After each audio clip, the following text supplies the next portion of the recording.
Let's go. Bah, merci d'être venu. Aujourd'hui, on va parler de l'exfiltration de données. On va juste survoler le sujet, quelles sont les techniques et qu'est-ce que c'est déjà de un. Survoler les différentes techniques et puis voir quelques petits exemples. Donc, le plan de la séance, on aura une petite introduction. Qu'est-ce que c'est que l'exfiltration de données? Quelles données sont ciblées quand on essaie de les exfiltrer? Les scénarios d'utilisation, donc il y a les scénarios classiques dans les command and control aussi, s'il y en a qui savent pas ce que c'est, je le dirai aussi. Le tunneling, et après, on peut faire de l'exfiltration avec différents protocoles. Donc là, on va voir le TCP, SSH, HTTP et S aussi, ICMP, DNS et DNS tunneling. Et puis, on aura quelques petits exemples bonus. Donc là, c'est toutes les sources, vous les retrouverez dans la présentation. Alors, l'introduction. Dans la vie de tous les jours, les compagnies sont beaucoup victimes d'attaques, on le sait, mais souvent c'est pourquoi? C'est pour euh, atteindre un objectif qui est souvent des données. Donc ça peut être des données sensibles, des mots de passe, des noms, prénoms d'employés, adresses, des NAS, comme on a déjà pu l'entendre. Et donc, dans cette présentation, on va se demander comment ils font sortir ces données-là. Et au mieux, sans se faire détecter. C'est l'idéal quand même. C'est ça. Donc l'exfiltration de données, c'est différentes techniques qui permettent d'exfiltrer des données d'un réseau, d'une organisation ou d'un ordinateur sans se faire détecter, euh, afin de les revendre ou même juste de les publier sur Internet pour porter atteinte à la réputation de la société. Alors c'est quelque chose qui se passe à la dernière phase du Cyber Kill Chain. On ne l'a pas encore vu, il me semble, mais ce sera probablement l'objet d'une autre présentation. Donc ça a lieu pendant le Actions and Objectives. C'est là que l'exfiltration se passe.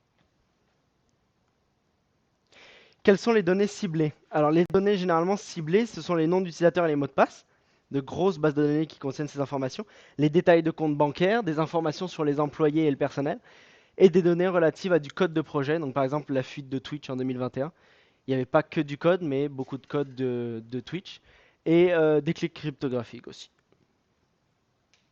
Les différents scénarios d'utilisation. Alors, on a le scénario traditionnel où en fait l'exfiltration de données consiste juste à déplacer les données sensibles de l'ordinateur victime, du serveur, du système victime vers l'attaquant. Il n'y a pas de réponse attendue de l'attaquant dans le sens où la communication est unidirectionnelle. C'est la victime qui envoie directement toutes les informations à l'attaquant sans qu'il y ait de communication entre les deux. Donc l'attaquant ne peut pas lancer de commande sur l'ordinateur de la victime. À ce statut-là, je ne sais pas si je l'ai dit, le PC est déjà compromis. Donc peu importe la façon, il est déjà compromis, le hacker a le contrôle ou a réussi à implanter un virus dessus. Le command and control, donc là c'est comment dire, on établit un canal de communication entre l'attaquant et la victime. Il peut utiliser différents protocoles, ça peut être n'importe quoi, des HTTP, DNS, n'importe, tant qu'il arrive à communiquer. Il sert à envoyer des commandes à la victime et obtenir les réponses de ces commandes. Donc cette fois-ci, c'est bidirectionnel. Il y a une communication entre les deux. L'attaquant peut décider d'allumer la webcam sur le PC de la personne, d'aller chercher son fichier qui contient les mots de passe de Windows, etc. C'est ça, bidirectionnel. Ensuite, on a le tunneling. En fait, ça consiste à encapsuler des informations ou un protocole dans un autre protocole. Donc, c'est par exemple d'encapsuler des requêtes HTTP dans le protocole DNS. Donc, on voit un petit exemple en dessous, mais on le verra plus en détail après. On voit juste que l'attaquant envoie des informations, demande à la victime, au PC victime, d'envoyer des informations dans un nom de domaine DNS. Donc, les différentes exfiltrations. On a l'exfiltration par TCP, donc c'est l'idéal dans un environnement non sécurisé.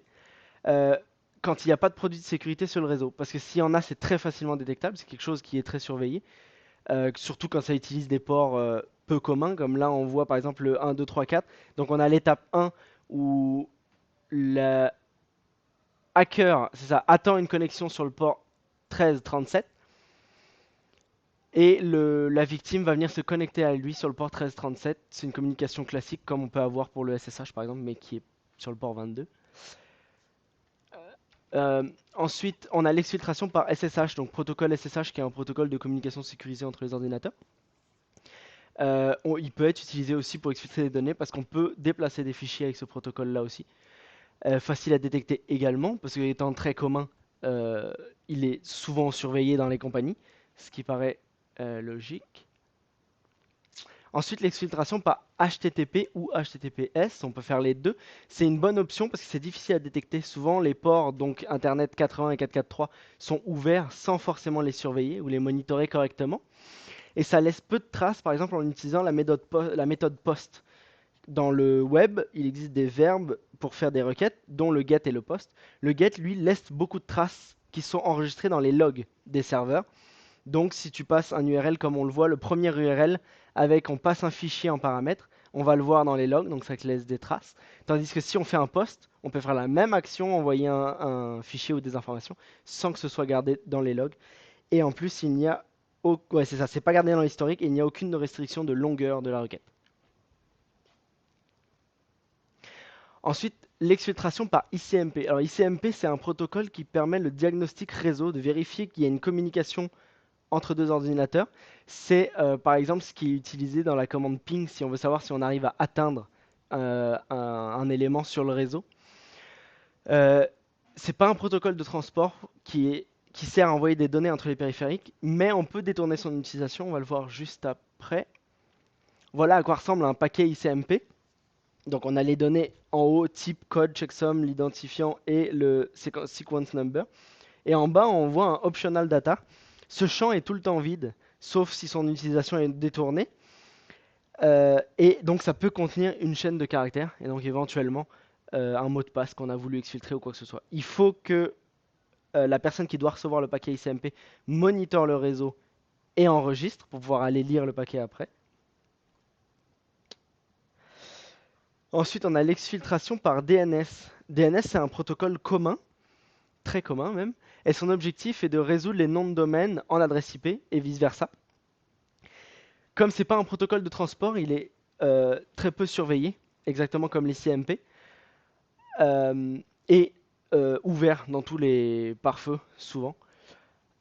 Bah, en fait, tout le temps, si on veut avoir accédé correctement à Internet. Mais cependant, il est beaucoup plus surveillé ces derniers temps, de plus en plus, parce qu'il sert beaucoup à ouvrir des shells, à exfiltrer de l'information, justement, comme il est l'objet ici. Et c'était jusqu'à maintenant très peu monitoré. Il a certaines limitations, c'est 255 caractères maximum. C'est un nom de domaine, là on voit avec les points.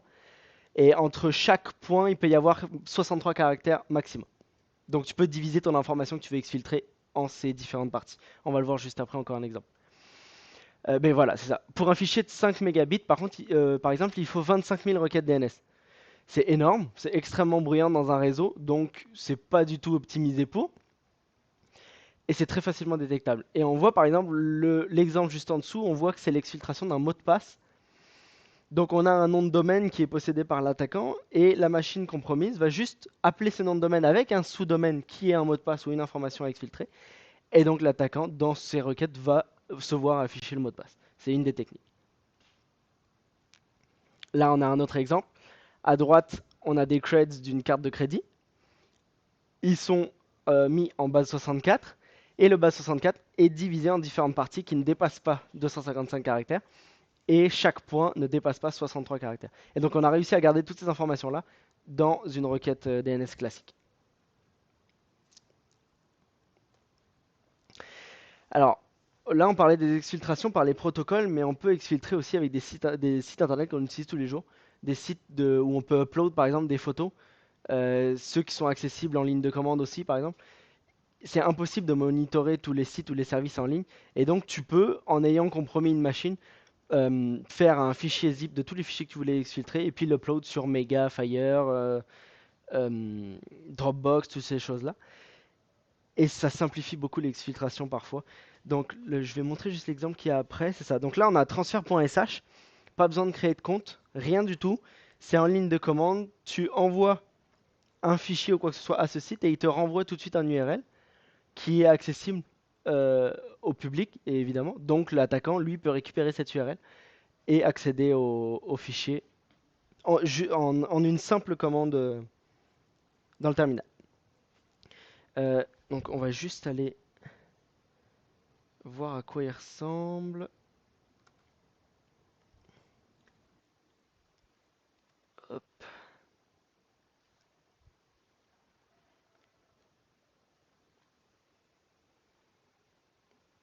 ok.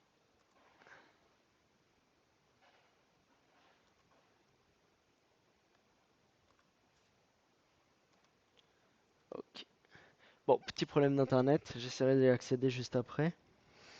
Mais oui, donc le site en fait il ressemble à ça, il répertorie plein de services en ligne et il te fait des fiches comme ça suivant les utilisations malveillantes que tu peux en faire. Donc là on peut voir que transfer.sh, on peut s'en servir comme phishing, exfiltration et download. Nous c'est l'exfiltration qui nous intéresse.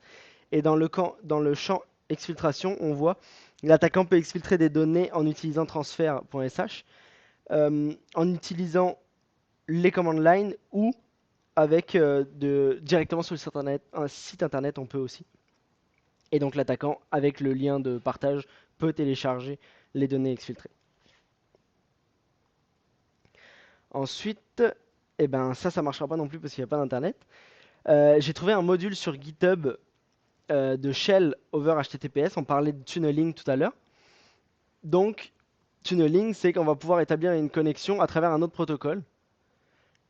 Donc là, on va pouvoir établir un shell, donc c'est un canal de communication équivalent à SSH ou un canal TCP classique, mais à travers le protocole HTTP.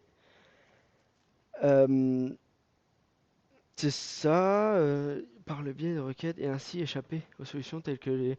Ouais, c'est ça. Donc comme ça, utiliser HTTP, HTTPS, si c'est pas monitoré dans l'organisation, ça va être difficilement détectable par les IDS, donc un système de détection d'intrusion, système de prévention d'intrusion et les antivirus.